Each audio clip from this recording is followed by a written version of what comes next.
Hi, I'm historian and author Claire Ridgway, and welcome back to my Tudor Christmas Advent series. In a previous episode, we explored Tudor Christmas carols, the songs people sang.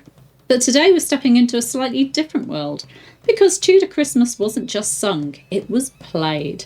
This is the world of instruments, professional musicians, court entertainers, and the layered soundscape that filled great halls, courtyards, streets, and chambers during the Christmas season. No church music today. This is about festivity, feasting, dancing, and display.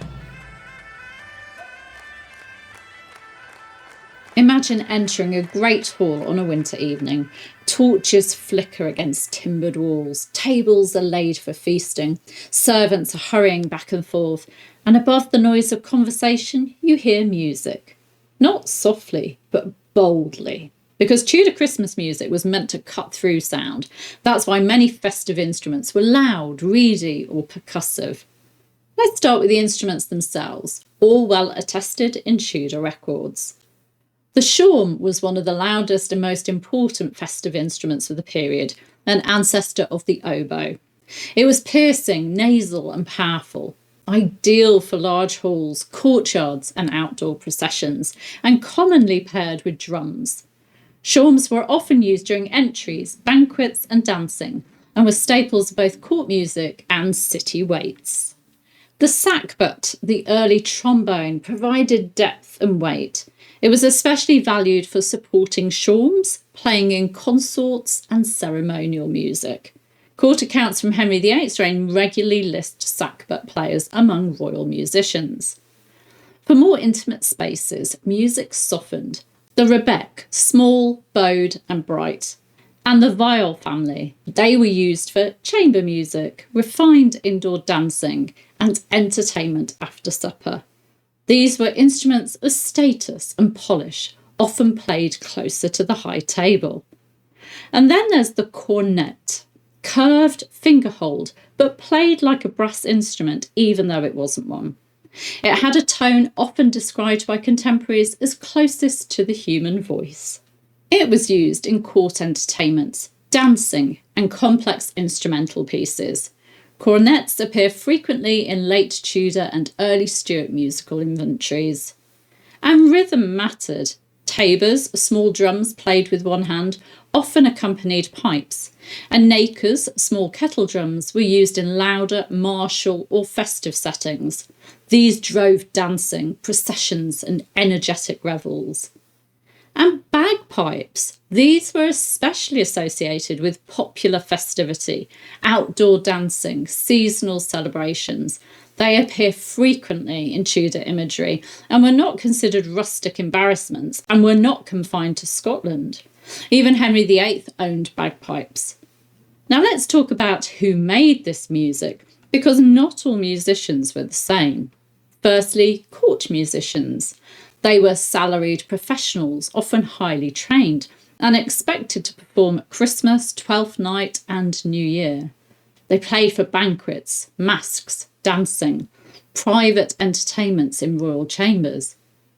And then there were also city waits. The waits were official town musicians, and Christmas was their busiest season. They played from towers and gates, processed through streets, performed at civic Christmas feast, and marked the hours at night.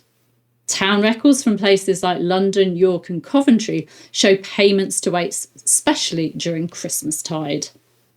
Large noble households often kept their own musicians, household minstrels. These players entertained guests, accompanied dancing, played during feasts, and provided music for visiting neighbours at Christmas.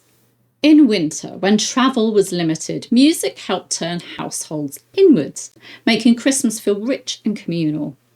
And no Tudor Christmas music episode would be complete without Henry VIII himself. Henry wasn't just a patron of music and musicians, he was a musician and a composer. Think Green Growth the Holly. Yes, a Christmas carol composed by the iconic king. He played lute, recorder, virginals, harp, organ, and sang confidently. He composed songs and instrumental pieces, including festive and courtly music, as I just mentioned, and expected music to be central to Christmas celebrations.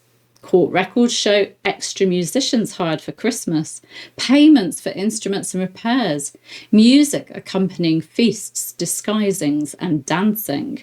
Music wasn't background noise, it was royal display. And importantly, this music wasn't devotional. It accompanied pavans and galliards, group dances, informal revels, and interludes between courses of a feast. Different instruments for different moments.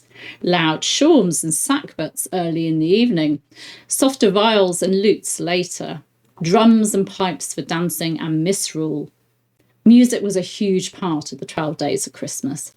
And if you want to know more about Tudor music, I'd recommend my interview with historian, musician, and historical instrument maker Jane Mulder.